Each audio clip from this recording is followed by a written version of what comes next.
Jika kamu bisa pecahkan soal ini dalam 5 menit, aku rela nikah denganmu dan aku beri beasiswa sampai S2. Assalamualaikum sahabatku semua.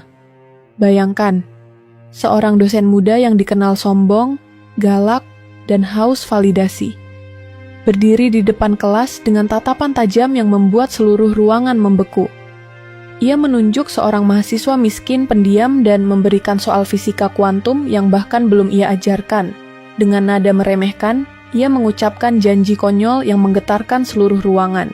Hal itu ia lakukan hanya untuk menunjukkan ketinggiannya sebagai dosen muda lulusan luar negeri. Namun tak ada yang menyangka, mahasiswa miskin yang ia remehkan justru membungkam kesombongannya di depan semua mahasiswa. Apa yang akan terjadi setelah itu?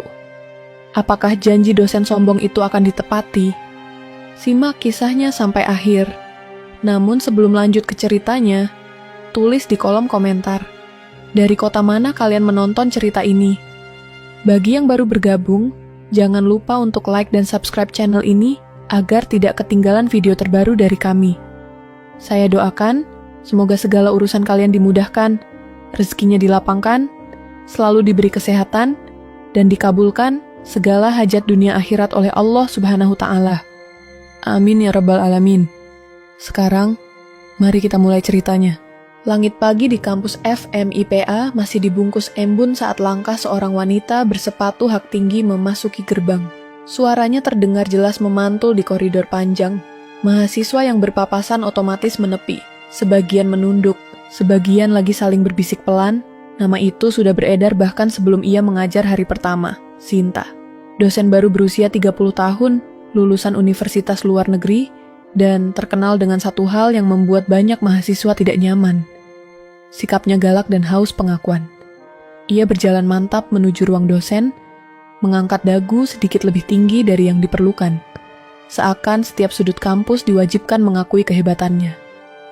Setiap beberapa langkah, ia merapikan blouse putihnya, lalu menghela napas panjang, seolah sedang berada di panggung besar yang membutuhkan sorotan. Mahasiswa yang berdiri di sekitar koridor saling bertukar pandang. Dia itu ya, dosen baru dari luar negeri, katanya killer.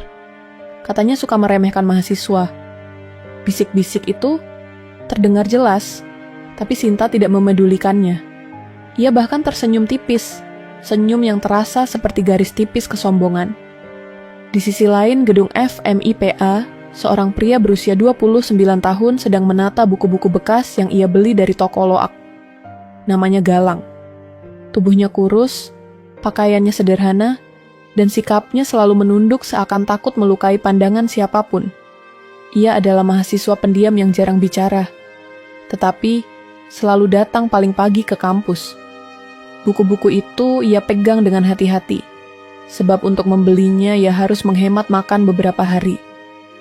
Meski begitu, ada sesuatu di matanya yang tidak pernah padam. Keinginan kuat untuk belajar, memperbaiki nasib, dan membuktikan bahwa kemiskinan tidak bisa menghentikan mimpi.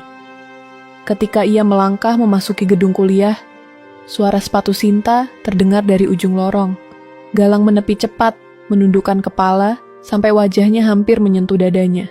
Sinta hanya melirik singkat, kemudian berkata dengan nada yang tajam dan dingin, "Hati-hati, jangan menghalangi jalan orang."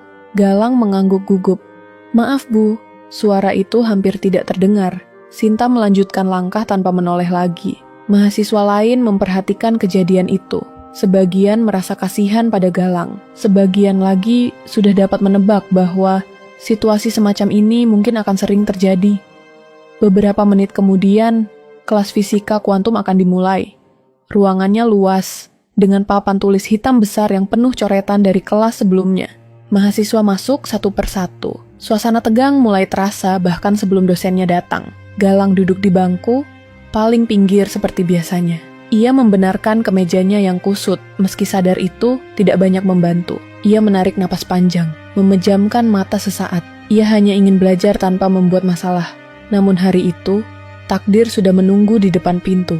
Saat Sinta memasuki ruangan, suara langkahnya membuat seluruh kelas membeku. Tatapannya tajam menyapu semua wajah. mencari sesuatu yang bisa ia koreksi, ia nilai, atau ia